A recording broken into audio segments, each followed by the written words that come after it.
Royal Guard saves a little girl's life. 15 years later something amazing happened. The autumn wind whistled through the iron gates of palace, carrying with it the scent of rain and fallen leaves. Royal Guard Daniel Carter pulled his coat tighter around his uniform as he made his final patrol of the night. After 12 years on the job, he knew every shadow, every corner, and every sound that belonged in this quiet corner of London. That's why the muffled cry caught his attention immediately. He paused mid-step, his trained ears picking up sounds from a narrow alley just beyond the palace grounds. At first, it could have been anything, a cat, perhaps, or the wind playing tricks. But then he heard it again, the unmistakable sound of a struggle, followed by a child's frightened whimper. Daniel's hand instinctively moved to his radio, but something made him hesitate. Protocol demanded he call it in, wait for backup. Every fiber of his training screamed at him to follow procedure. But that cry, it reminded him too much of his own daughter back home, safe in her bed.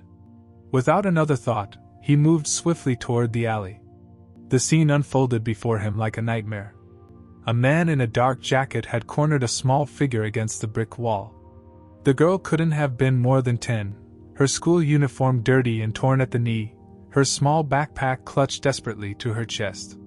The stranger's hand was reaching for her, and in the dim light, Daniel caught the glint of something metallic. Daniel's voice boomed down the alley, carrying all the authority of his years in service. "Step away from her. Now!" The man's head snapped up, startled by the interruption. For a split second, their eyes met, and Daniel saw something in them that made him shocked, not just fear or surprise, but a calculating darkness that spoke of something far more sinister than a simple mugging. The assailant moved with unexpected speed, shoving past Daniel and disappearing into the maze of London streets. Daniel's instinct was to give chase, but the sound of quiet sobbing drew his attention back to the little girl. She was trembling, pressed against the wall as if trying to disappear into it. Her dark hair fell in tangled waves around her face, and her eyes, her eyes held a fear no child should know. "It's all right now," Daniel said softly, crouching down to appear less threatening. "I'm a Royal Guard. You're safe." He reached slowly into his pocket for his ID, wanting to reassure her. But the moment he moved, something changed in the girl's expression. The fears shifted to panic, and before Daniel could say another word, she bolted past him with surprising agility. "Wait," he called after her. "Let me help you." But she was already gone, her small feet carrying her swiftly into the darkness. Daniel started to follow, but something caught his eye. A photograph lying face down in a puddle, its edges torn and wet. Picking it up carefully, he held it under the nearest streetlight. The image showed 3 people, a little girl, the same one who had just fled, standing between an older woman with kind eyes and a man. But the man's face had been deliberately scratched out, the paper beneath torn and angry. Daniel turned the photo over, searching for names, dates, anything that might help identify the child. But the back was blank, save for water damage and a single crease where it had been folded multiple times. Something about this wasn't right. In his years of service, he'd seen plenty of attempted robberies, but this felt different. The man's eyes, the girl's terror, the violently damaged photograph, it all pointed to something darker. Back at his post, Daniel couldn't shake the feeling that he'd witnessed more than just a random crime. He filed his report, of course, but kept certain details to himself. The photograph, for instance, found its way into his pocket rather than the evidence bag where it belonged. That night, as he sat at his kitchen table long after his shift had ended, Daniel studied the photo again. The woman's smile was genuine, reaching all the way to her eyes, but there was something tense in her posture. The girl, several years younger than she'd been tonight, wasn't smiling at all. And the man, what had he done to deserve having his face obliterated from the picture? Daniel's wife, Sarah, found him there as dawn was breaking. "You look troubled," she said, placing a gentle hand on his shoulder. "Something happened during patrol," he replied, carefully folding the photograph and slipping it into his wallet. "A little girl. I think she might be in danger. Did you report it?" "Yes, but..." He trailed off, unable to explain the nagging feeling that he'd stumbled onto something bigger than himself. I just hope she made it home safely. But as Daniel finally went to bed that morning, he couldn't shake the image of those frightened eyes, or the way she'd run from him, not like someone escaping danger, but like someone who didn't believe she'd ever be safe again. What he didn't know then was that this night would mark the beginning of a mystery that would haunt him for the next 15 years. The torn photograph in his wallet would become both a blessing and a curse, a reminder of a moment when he'd followed his instincts instead of protocol, and potentially changed the course of a young girl's life forever. As he drifted off to sleep, the last thing he thought about was the scratched-out face in the photograph. Someone had wanted that man erased, not just from the picture, but perhaps from life itself. And somehow, Daniel suspected, that was only the beginning of the story. 15 years can change a lot of things, but some mysteries refuse to fade with time. Daniel Carter sat in his small antique restoration workshop in Soho, the late afternoon sun casting long shadows across his workbench. His hands, once trained for military precision, now delicately pieced together a Victorian music box. But even as he worked, his eyes kept drifting to the worn leather wallet sitting at the corner of his desk. Inside that wallet, tucked behind his ID and a few faded receipts, was a photograph he'd never been able to throw away. The edges were softer now, the creases more pronounced, but the image remained as haunting as the night he'd found it. "You're doing it again," said Marcus, his business partner, leaning against the doorframe. "Staring off into space with that look." Daniel carefully set down his tools. "Just thinking. About the girl?" Marcus was one of the few people who knew the story. "Dan, it's been 15 years. You did what you could. But had he?" That question had followed Daniel through his remaining years with the Royal Guard, through his retirement, and into his new life as an antique restorer. The what-ifs played through his mind like a broken record. What if he'd run after her instead of picking up the photograph? What if he'd searched harder in those first crucial days? What if she never made it home?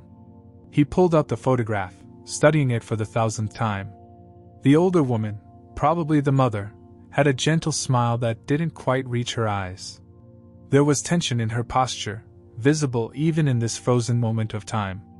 And the man, his face violently scratched out, leaving only the outline of a suit and an expensive watch. Over the years, Daniel had developed theories. The expensive watch suggested wealth. The girl's school uniform that night had been from an elite private school. He checked records of missing children from that period, but without a name or more details, the trail always went cold. "I hired a private investigator once," Daniel admitted, something he'd never told anyone before. "About 5 years ago. Gave him everything I could remember, the location, the date, descriptions. He found nothing. It's like they never existed." Marcus sat down across from him. "Maybe that's for the best. Some people don't want to be found." But Daniel couldn't shake the memory of her eyes that night, the raw fear in them. It wasn't just the fear of a child running from a mugger. It was deeper, more primal. His retirement from the Royal Guard 3 years ago had given him more time to think about it, maybe too much time. The antique shop was supposed to be his fresh start, a way to work with his hands and leave the weight of service behind. Instead, he found himself seeing echoes of that night everywhere. In every restored photograph that passed through his shop, he looked for her face. In every Victorian locket he repaired, he hoped to find a clue. It had become almost an obsession, this need to know if she was safe, if she'd survived whatever she'd been running from. "You know what Sarah says?" Daniel spoke quietly, running his thumb over the photograph's worn edge. "She says I couldn't save my sister back then, so I'm trying to save this girl instead." Marcus looked up sharply. Daniel rarely spoke about his sister, who disappeared when they were teenagers. Another unsolved mystery, another face that haunted him. "Maybe she's right," Daniel continued. "But there was something about that night. The way that man looked at me in the alley, it wasn't the look of someone interrupted during a random mugging. He was hunting. He'd seen that look before, during his military service. It was the look of someone who viewed other people as prey." The shop's bell chimed, signaling a customer. Marcus stood to handle it, but paused at the door. "You're a good man, Dan. But you can't save everyone." Left alone, Daniel opened his desk drawer and pulled out a small notebook. Inside were all the details he'd gathered over the years: the date, the location, descriptions of the girl and the man in the alley, notes about the school uniform, theories about the scratched-out face. Some entries were practical: lists of private schools in the area, reports of missing children from that period. Others were more personal: his impressions, things that nagged at his instincts, details that seemed significant but he couldn't say why. The watch in the photograph, for instance. He'd realized years later it was a Patek Philippe, worth more than he'd make in 5 years. The man's suit, what was visible of it, was bespoke. This wasn't some common criminal. This was someone with money, with power.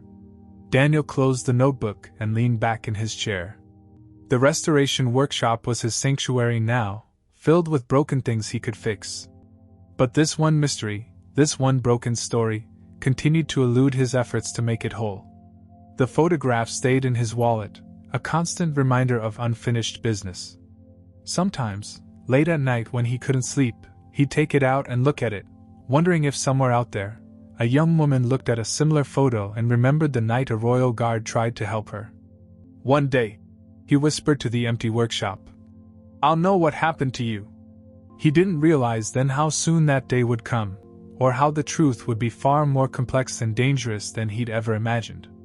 The photograph had been waiting all these years, like a time bomb slowly ticking down to the moment when past and present would violently collide. As the sun set over Soho, casting long shadows through the workshop windows, Daniel carefully returned the photograph to his wallet. Tomorrow he would go to the local art market. Sarah had been insisting they needed new pieces for their walls. He didn't know it yet, but fate had finally decided 15 years was long enough to keep its secrets.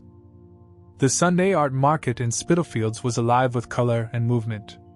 Artists had set up their stalls in neat rows, displaying everything from abstract paintings to delicate watercolors. Daniel wandered through the crowd, letting Sarah explore ahead while he lingered at various displays, more out of politeness than interest. That's when the paintings stopped him in his tracks. They were dark, turbulent pieces, cityscapes twisted into shadowy labyrinths, figures running through rain-slicked streets, and faces half-hidden in darkness. But what caught his breath wasn't the technique, or the moody atmosphere. It was the recurring theme that seemed to weave through each canvas: a child's silhouette, always running, always looking back over her shoulder. He moved closer to the stall, his heart beginning to pound. The artist had arranged the pieces with careful precision, building from smaller works to a centerpiece that dominated the display. Daniel's hands began to tremble as he stared at it. It was a recreation of the photograph he'd carried for 15 years. Every detail was perfect: the woman's gentle smile, the girl's solemn expression, and most tellingly, the violent absence where the man's face should have been.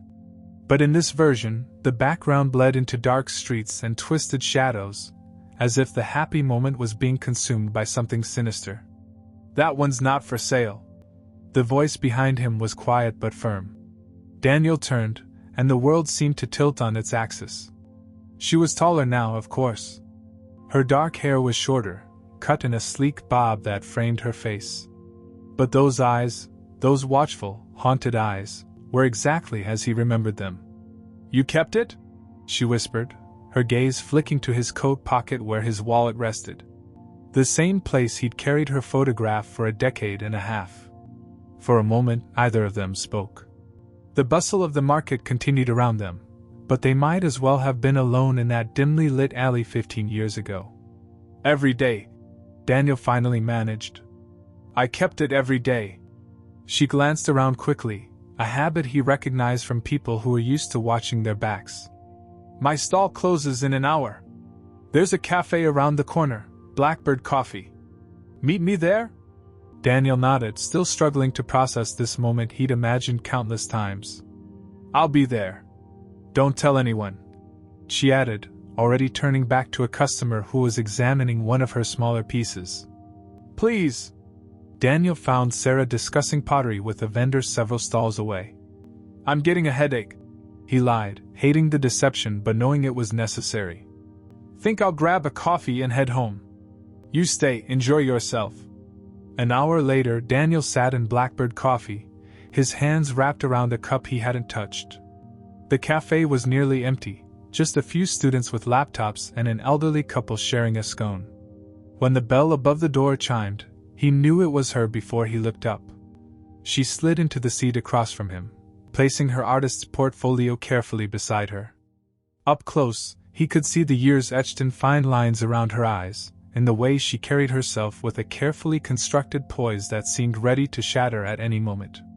"You're Lena Holloway," he said, the name from her artist's signature finally connecting. She nodded. "And you're Daniel Carter. I looked you up years ago, after that night. Why didn't you contact me?" "Because I wasn't sure." She paused, choosing her words carefully. "I wasn't sure if you were one of them." The implication hung heavy in the air between them. One of them. Someone who couldn't be trusted. "The man in the alley," Daniel said quietly. "He wasn't just a random mugger, was he?" Lena's hands tightened around her coffee cup. "No. He was sent to bring me back." "Back to your father?" The question made her flinch. "You've figured out a lot." 15 years is a long time to study a photograph," Daniel replied. "The watch your father wore, Patek Philippe, very expensive. Your school uniform that night was from St. Catherine's. Everything pointed to wealth, influence. But something was wrong enough that you were running away." Lena's eyes darted to the door again, another unconscious check of her surroundings. "The painting you saw, the one of the photograph, I've been working on versions of it for years. It's like therapy, trying to exorcise the memories. But I've never shown that particular one before today. Something told me it was time." "Time for what?" She reached into her portfolio and pulled out a small, sealed envelope. Her hands shook slightly as she placed it on the table between them.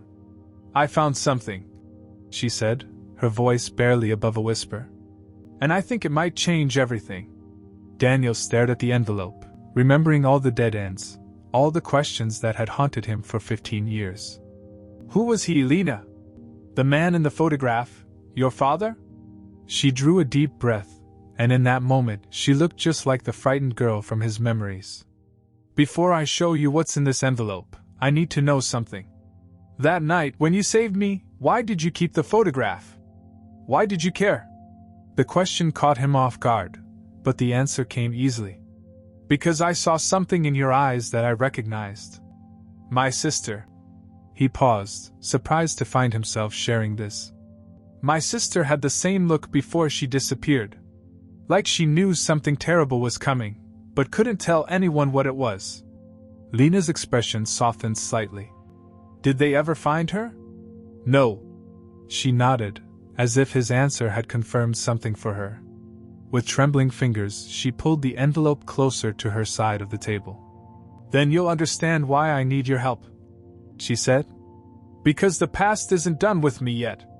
And what I found, it's bigger than just my father. It's bigger than all of us." The cafe had emptied now, leaving them alone with their secrets, and the weight of 15 years of questions. Outside, the London sky had darkened with approaching rain, casting shadows that seemed to creep closer to their quiet corner. Lena's fingers rested on the envelope, but she didn't open it yet. In her eyes, Daniel saw the same battle he'd witnessed 15 years ago, the desperate need to trust warring with the instinct to run. The envelope sat between them like a live wire as Lena gathered her courage. Outside, the first drops of rain began to tap against the cafe windows, creating a rhythmic backdrop to her confession. "My father's name is Victor Holloway," she began, her voice barely audible. "Though you won't find much about him now, he made sure of that. On paper, he owned a chain of private members' clubs across London. The kind where the wealthy and powerful could indulge their appetites away from prying eyes." Daniel felt a chill run down his spine. "What kind of clubs?" Lena's laugh was bitter. "That's what the police asked too, the few times anyone dared to investigate. But money has a way of making questions disappear. And my father, he was very good at making things disappear." She traced the rim of her coffee cup, lost in memories. The clubs were just the surface. Behind the expensive drinks and exclusive memberships, there were other services. Blackmail, mostly. Hidden cameras, compromising photographs, recorded conversations. My father built his real fortune by knowing everyone's secrets. And you witnessed this? Daniel asked, thinking of how young she'd been. I lived above one of the clubs with my mother. Father insisted, said it was the safest place for us. Her voice turned hard. What he meant was it was the easiest place to control us. I saw things no child should see. Heard things. But more than that, I started to understand what was happening to my mother. Daniel leaned forward. The woman in the photograph? Elena Petrova. She was a pianist from Moscow when my father met her. Beautiful, talented, and naive. He promised her a career in London romance, a perfect life. Lena's fingers clenched around her cup. Instead, he gave her a prison. She wasn't allowed to perform anymore, wasn't allowed friends. Her whole world became that apartment above the club. But she helped you escape, Daniel said, remembering the brief mention of her mother's role. Lena nodded, tears gathering in her eyes. She found out what father was planning for me. I was getting older, you see. Old enough to be useful. There was a client, a very important man. Father had arranged. She stopped, taking a shaky breath. My mother spent months planning our escape. Small amounts of money hidden away, contacts made in secret. But father, he had eyes everywhere. The night you found me, it wasn't supposed to happen like that. We were meant to leave together, but something went wrong. She pulled a crumpled piece of paper from her pocket, smoothing it carefully. This was the last thing my mother gave me, just before everything fell apart. An address, a phone number, and 3 words, "Don't look back." What happened? Father's men found us before we could reach the meeting point. Mother, she created a diversion. Told me to run while she led them away. I had the photograph with us, our only family picture. In my anger, I scratched his face out as I ran. Daniel remembered the darkness in the mugger's eyes. The man in the alley, he worked for your father? James Kincaid. Father's favorite enforcer. Lena's voice trembled. He's the one who made people disappear. And after that night, after you intervened, he's the one who made my mother disappear too. The weight of this revelation settled over them. Daniel thought of all the times he'd studied that photograph, never knowing the true horror behind it. Do you believe some people deserve to disappear? Lena asked suddenly, echoing the question mentioned in the brief. Her eyes met his, filled with a mixture of pain and something harder, determination. I went back, you know, she continued before he could answer. 3 days later, when I thought it might be safe. The apartment was empty. Not just of people, everything was gone. Like we'd never existed. No police report was ever filed. No missing person case. Mother just vanished. And your father? His clubs were sold within months. His properties liquidated. Even his name seemed to vanish from every record. It was like someone higher up had pressed a button and erased him from existence. Daniel processed this information, his investigator's mind piecing together the puzzle. Someone protected him. Someone powerful enough to make everything disappear. The same people he'd been collecting secrets about for years. Lena confirmed. I spent years trying to find any trace of my mother. Searched every database, hired private investigators, followed every lead. But it was like trying to catch smoke. She reached for the envelope again, her fingers trembling slightly. Until last month. I received this in my studio mailbox. No sender, no note. Just this. Daniel watched as she finally opened it, pulling out what looked like surveillance photographs. His heart stopped as he recognized the subject, the same man from the torn photograph, older now but unmistakable. Victor Holloway, alive and well, walking into a private hospital in Switzerland. He's alive, Daniel breathed. And he wants me to know it, Lena added grimly. These weren't taken by accident. He's sending me a message. What message? That he's watching. That he knows I'm still searching. And maybe. She hesitated. Maybe that he knows what happened to my mother. The rain had picked up outside, drumming against the windows with increasing intensity. In the darkened cafe, with its empty tables and dim lights, the weight of Lena's story hung heavy in the air. There's more, she said quietly. Things I haven't told anyone. Things about what really happened in those clubs, about who was involved. If I'm right, my father wasn't just protecting himself when he disappeared. He was protecting them. All of them. Daniel looked at the surveillance photo again, at the face of a man who had orchestrated so much pain. What do you need from me? Lena's answer was simple but loaded with implications. Help me find my mother. Before they find me first. The cafe's lights flickered briefly, casting strange shadows across their faces. Outside, London continued its eternal rhythm, unaware of the dark secrets being unearthed in this quiet corner. But for Daniel and Lena, the world had shifted irrevocably. The past wasn't just memories anymore, it was alive, dangerous, and closing in fast. Rain poured in sheets as Daniel and Lena left the cafe, hurrying through London's darkening streets. They'd spent hours piecing together her story, but now a new urgency drove them. Lena's studio wasn't far, a converted warehouse space where she could explain everything in detail. Someone's been following me, Lena said as they climbed the stairs to her workspace. Little things at first, moved objects in my apartment, footsteps in the hallway that stopped when I checked. Then last week, my entire computer system was wiped clean. Her studio was a vast, open space, walls covered with her dark, atmospheric paintings. But what caught Daniel's attention was the far corner, where an entire wall had been transformed into an investigation board. Newspaper clippings, photographs, and red strings connected seemingly unrelated pieces of information. My father's empire wasn't just about the clubs, Lena explained, moving to the wall. Look at these. She pointed to a series of newspaper headlines spanning 15 years. All reported mysterious disappearances, but not of ordinary people, judges who'd been handling sensitive cases, journalists investigating corruption, witnesses in high-profile trials. Every single one of these cases, she continued, had some connection to my father's clubs. The judge who disappeared in 2015? He was a regular at Club Azure. The journalist from 2018? She'd been asking questions about financial transactions linked to Club Ember. Daniel studied the wall, his military training kicking in as he analyzed patterns. These aren't random. They're systematic. Exactly. My father wasn't just collecting secrets, he was enforcing them. Lena pulled out a leather-bound notebook from a hidden panel in her desk. This was my mother's. I found it last year, hidden in an old piano she'd owned. It's encoded, but I've been working on translating it.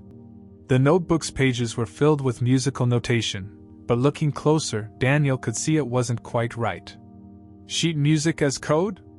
Mother was clever. She knew father never paid attention to her music. These notes, their names, dates, locations. She was keeping track of everything she overheard, every crime she witnessed. Suddenly, a noise from the hallway made them both freeze. Footsteps, heavy and deliberate, approached the studio door. The fire escape, Lena whispered, already moving. Now! They slipped out onto the metal landing just as the studio door burst open. Through the rain-streaked window, Daniel caught a glimpse of two men in dark suits methodically searching the space. James Kincaid, Lena breathed, recognizing one of them. He hasn't changed at all. They descended the fire escape as quietly as possible, the rain providing cover for their movements. Once on the ground, they ran through back alleys until they reached Daniel's car, parked several blocks away. They know, Lena said as they drove through the rain-slicked streets. They know I've found something. The notebook? Not just that. Lena pulled out her phone, showing Daniel a series of encrypted emails. Mother didn't just record what she saw, she was building a case. There are offshore account numbers, dates of meetings, names of people involved in everything. But the biggest thing. She paused, glancing nervously out the window.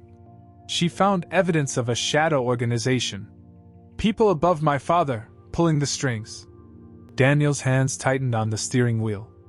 Is that why she disappeared? I think she was going to expose everything.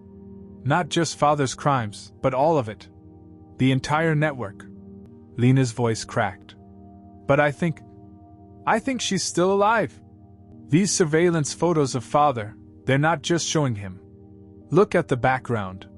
Daniel pulled into a secluded parking garage, and under the fluorescent lights, Lena pointed to a blurry figure in the hospital window. Even with the poor quality, there was something familiar about the woman's posture. They're keeping her there, Lena said. Using her to control father, just like he used to control her. It's a private facility in Geneva, supposedly for exhausted executives. But I think it's where they keep people who know too much but are too valuable to eliminate. A car engine echoed through the garage, making them both tense. But it passed by, leaving them alone with the revelation. I've spent years searching, Lena continued, clutching her mother's notebook. Every lead went nowhere because I was looking for someone who'd escaped. But she didn't escape, she was taken. Contained. And now that I'm getting close. They're coming for you too, Daniel finished. There's more. Lena opened her mother's notebook to a specific page. These notes, they mention someone called the conductor. Someone who orchestrates everything, who decides who disappears and who stays buried. Father answered to them, and now. A loud bang echoed through the garage, followed by the screech of tires. Headlights swept across their car, revealing two black SUVs blocking both exits. Drive! Lena screamed. Daniel slammed the car into reverse, tires squealing as he maneuvered between concrete pillars. His Royal Guard training took over, every evasive driving technique flooding back as they barely escaped through a service exit. We can't go to the police, Lena said as they sped through London's streets. They're compromised. Anyone could be working for them.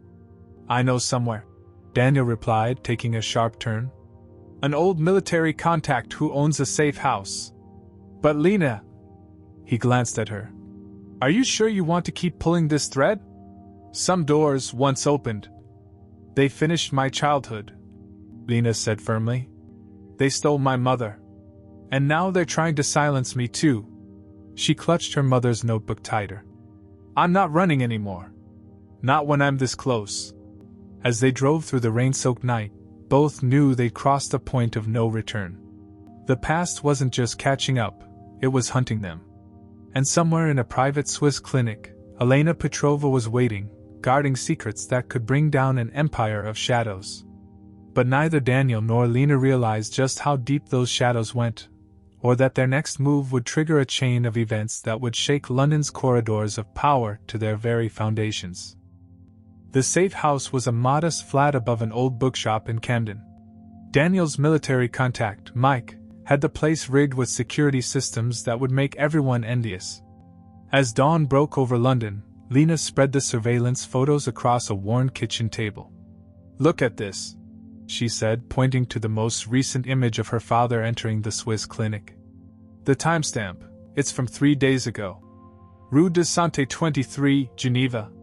Daniel studied the photograph more closely, noticing details he'd missed before. Victor Holloway had aged, but there was something else, a slight stoop to his shoulders, a hesitancy in his stance. He didn't look like a man in control anymore. He's a prisoner too, Daniel realized. Just with a longer leash. Lena nodded grimly. Every month, he visits the clinic. Supposedly for treatment, but I think... Her voice caught. I think they're letting him see her. Controlling him through her, just like he used to control everyone else.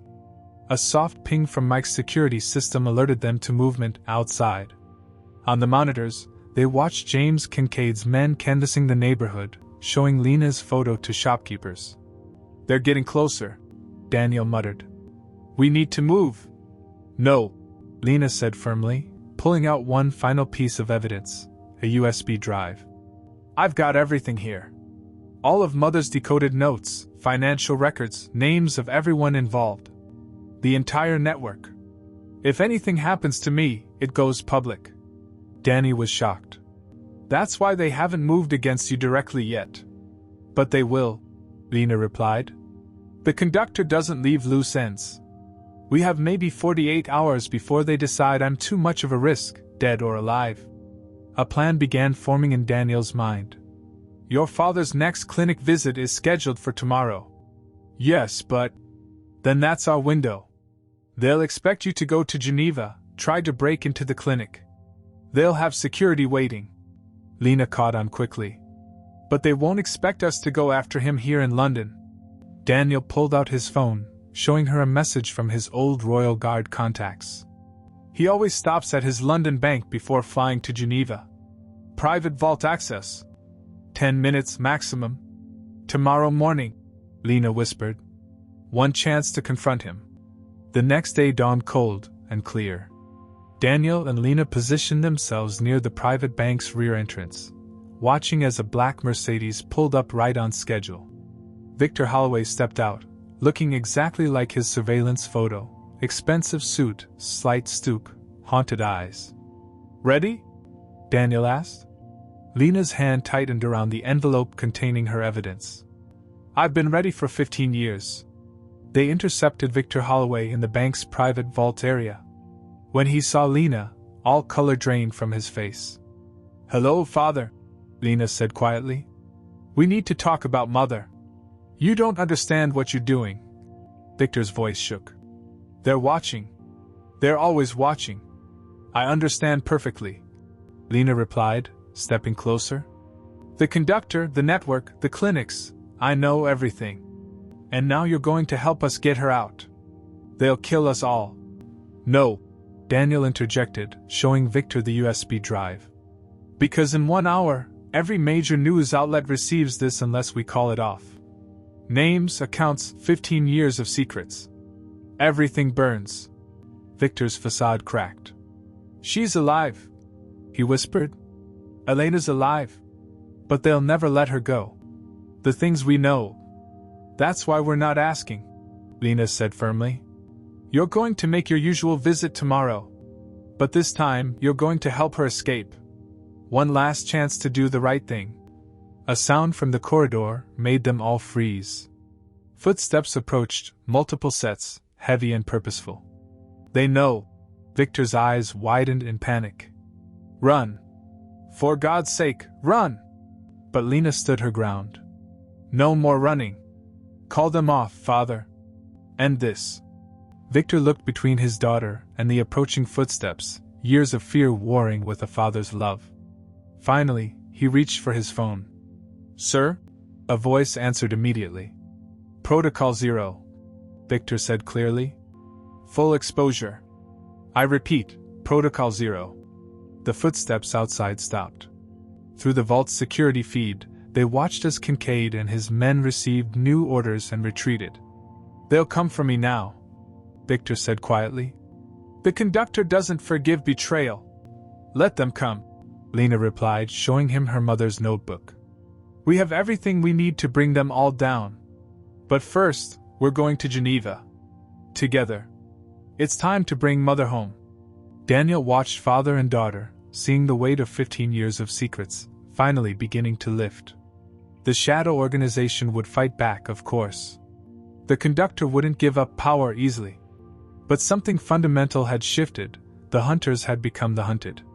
3 days later, Daniel received a photograph. It showed Lena and Elena Petrova, reunited at last, with the Swiss Alps in the background. Victor wasn't in the picture. He disappeared into protective custody, working with authorities to dismantle the network he'd helped build. The photograph joined its predecessor in Daniel's wallet. But this one wasn't torn or damaged. This one showed healing, not destruction. A new beginning, not an ending. Back at his antique shop, Daniel restored an old music box, thinking about how some broken things could be fixed, while others needed to be rebuilt entirely. Lena and her mother were safe, protected by the very evidence that had kept them prisoners for so long. The conductor's network was unraveling, its secrets spilling into the light. And somewhere in London, a little girl's desperate flight down a dark alley had finally led her home. Daniel closed his wallet, knowing that some mysteries were meant to be solved, no matter how long it took. The past always leaves a shadow, but sometimes, in facing those shadows, we find our way back to the light. The royal guard who broke protocol that autumn night had followed his instincts, and in doing so, had helped right a wrong 15 years in the making. Sometimes that's all we can do: follow our hearts, stand our ground, and trust that justice, no matter how delayed, will finally prevail.